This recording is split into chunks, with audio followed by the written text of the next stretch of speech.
Assalamualaikum warahmatullahi wabarakatuh. Kami kelompok 2 dari mata kuliah Perkembangan Hewan, jurusan Pendidikan Biologi Universitas Pendidikan Indonesia akan menampilkan materi tentang gametogenesis dan cara membuat apusan sperma dan apusan vagina. Gametogenesis dibagi menjadi dua, yaitu spermatogenesis dan oogenesis. Spermatogenesis pada pria terjadi di tubulus seminiferus dan akan menghasilkan 4 spermatozoa. Sedangkan oogenesis pada wanita terjadi di ovarium dan akan menghasilkan 1 ovum dan 3 badan polar. Spermatogenesis merupakan proses pembentukan sel sperma yang terjadi di organ kelamin jantan, yaitu testis, tepatnya di tubulus seminiferus. Proses spermatogenesis akan dimulai saat masa pubertas dan akan berlangsung sepanjang hidup. Spermatogenesis akan menghasilkan 100 hingga 400 juta spermatid setiap harinya. Diawali dari spermatogonium dengan kromosom diploid yang akan mengalami pembelahan secara mitosis sehingga menghasilkan spermatosit primer yang berkromosom diploid. Spermatosit primer akan melakukan pembelahan meiosis 1 dan menghasilkan spermatosit sekunder yang masing-masing berkromosom haploid.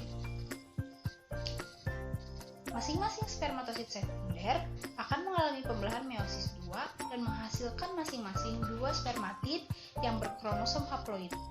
Spermatid akan mengalami pematangan di epididymis dan menghasilkan spermatozoa.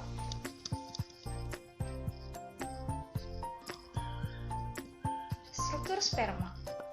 Sperma terdiri atas bagian kepala, bagian tengah, ekor, dan bagian ujung. Di bagian kepala terdapat akrosom, membran plasma, dan nukleus. Di bagian tengah terdapat sentriol, mitokondria, dan terminal disk. Di bagian ekor terdapat filamen aksial. Apusan sperma bertujuan untuk mengetahui struktur sel sperma pada hewan mamalia. Alat dan bahan yang dibutuhkan untuk melakukan apusan sperma adalah mikroskop, kaca preparat dan cover glass, cawan Petri, pipet, alkohol 70%, entelan, metilen blue, NaCl 0,9, dan sperma jantan.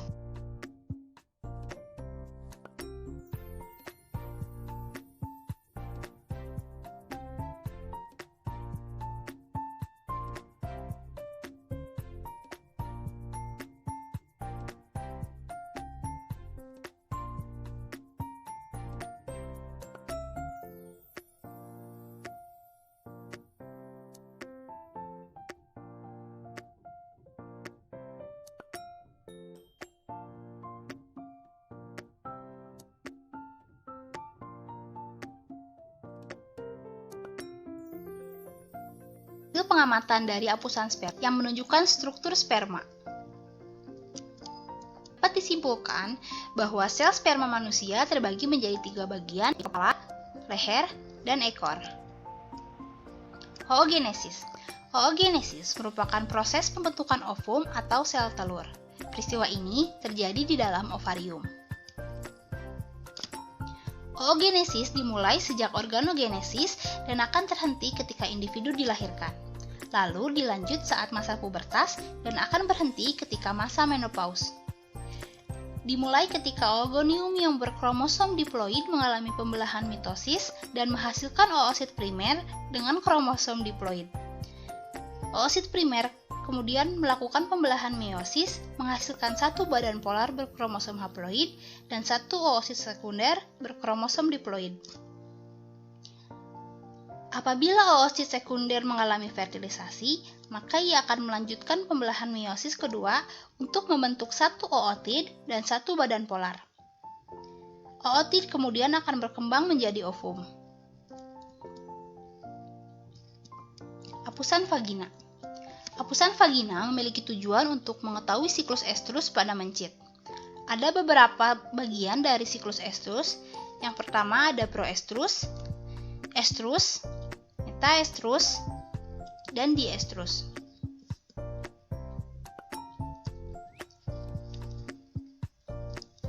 Alat dan bahan yang dibutuhkan untuk melakukan hapusan vagina adalah mikroskop, kaca preparat dan cover glass, cawan Petri, pipet, alkohol 70%, entelan, metilen blue, NaCl 0,9, dan mencit betina.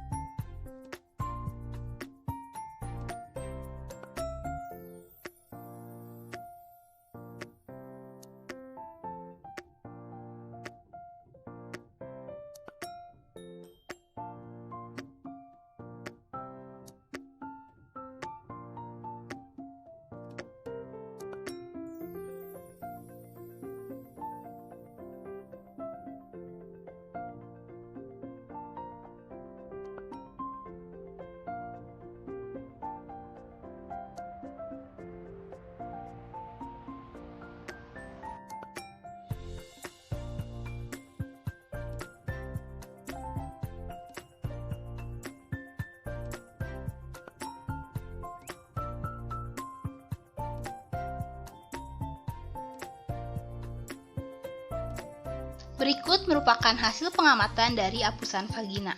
Pada saat diestrus, yang dominan adalah mukus.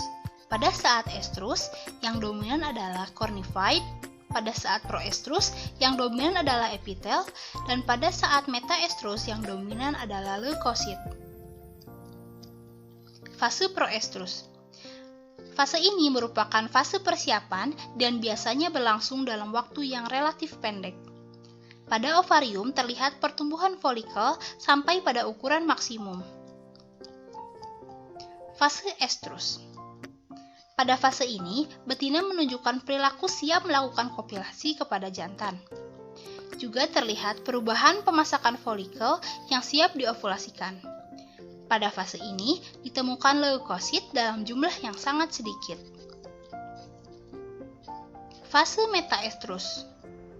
Metaestrus adalah fase dalam siklus estrus yang terjadi segera setelah estrus berakhir. Fase ini ditandai dengan ditemukannya banyak leukosit pada lumen vagina. Fase diestrus. Diestrus adalah fase yang ditandai dengan tidak adanya aktivitas kelamin dan hewan menjadi tenang.